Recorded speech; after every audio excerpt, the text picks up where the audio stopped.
Siemens और ethics just before के number 5 thinkers topic. तो आज की टॉपिक है स्वामी विवेकानंद जी के और लेक्चर नंबर 17 है। तो किसी की भर्त्सना निंदा नहीं कीजिए। अगर आप मदद का हाथ आगे बढ़ा सकते हैं तो ऐसा कीजिए, यदि नहीं तो आप हाथ जोड़िए, अपने बंधुत्व को आशीर्वचन दीजिए और उन्हें अपने मार्ग पर जाने दीजिए। लोगों की आध्यात्मिक चेतना व अपनी सांस्कृतिक परंपरा पर गर्व का भाव पैदा करना और मानवता की सेवा, विशेषकर वंचित वर्ग का सर्वांगीण विकास और शिक्षा का प्रसार व स्त्रियों की दशा में सुधार।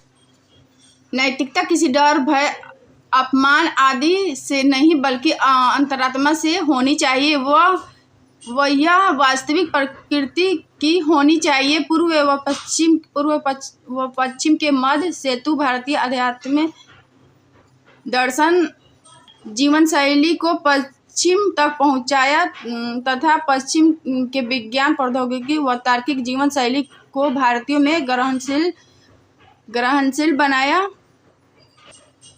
विवेकानंद जी के अनुसार शिक्षा तो देशभक्ति व राष्ट्रवाद, और नेक्स्ट हो गया साहस, सृजनशीलता, चरित्र निर्माण और समाज सेवा भावना और त्याग भावना, सर्वांगीण विकास और आत्मनिर्भरता। सफलता के लिए अनिवार्य तत्व सुचिता, धैर्य और अध्यवसाय तथा सर्वोपरि प्रेम। ये विवेकानंद जी के कोटेशन है। और केवल इन्हीं का जीवन है जो दूसरों के लिए जीते हैं, अन्य सब तो जीवित होने से अधिक मृत है।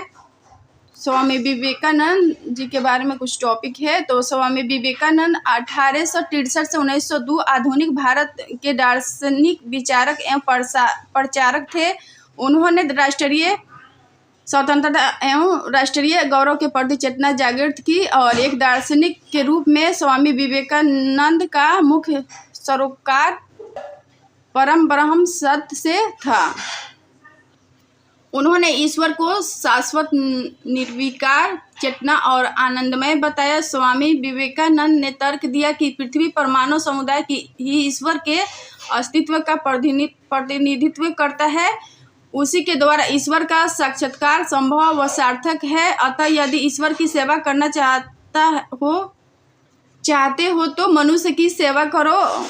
इस प्रकार उन्होंने राज्य के लोक कल्याणकारी रूप का समर्थन किया। उन्होंने ऐसी सामाजिक प्रथाओं, जाति प्रथा, अस्पृश्यता का विरोध किया जो मनुष्य के बीच असमानता पैदा करती है। उन्होंने आध्यात्मिक समानता का समर्थन किया तथा कहा कि परम सत्य का ज्ञान सभी लोगों को सुलभ होना चाहिए तथा शूद्रों को सर्वोच्च आध्यात्मिक ज्ञान से वंचित न किया जाए। और शिक्षा के बारे में क्या कहा है वो देख लेते हैं लोग।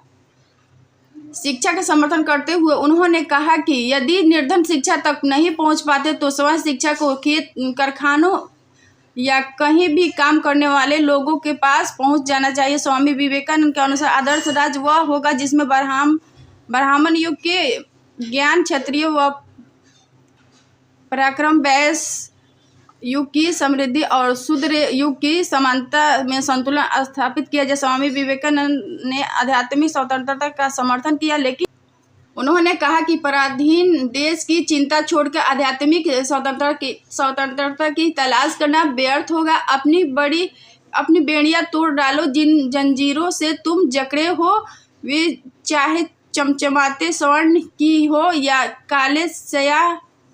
काले स्या लोहे की, प्रेम की हो या घृणा की।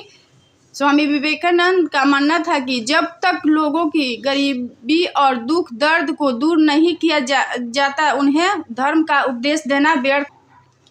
शिकागो के सर्वधर्म सम्मेलन 1893 उन्होंने कहा सब धर्म समान है क्योंकि सब धर्मों का ध्येय एक जैसा है। उन्होंने भारत की गरीबी और विषमता का ध्यान आकर्षित करते हुए यह तर्क दिया कि संपूर्ण मानवता के लिए चिंता का विषय है। अपनी आध्यात्मिक परंपरा की दृष्टि से भारत संपन्न है, भौतिक समृद्धि की दृष्टि से उतना ही विपन्न है।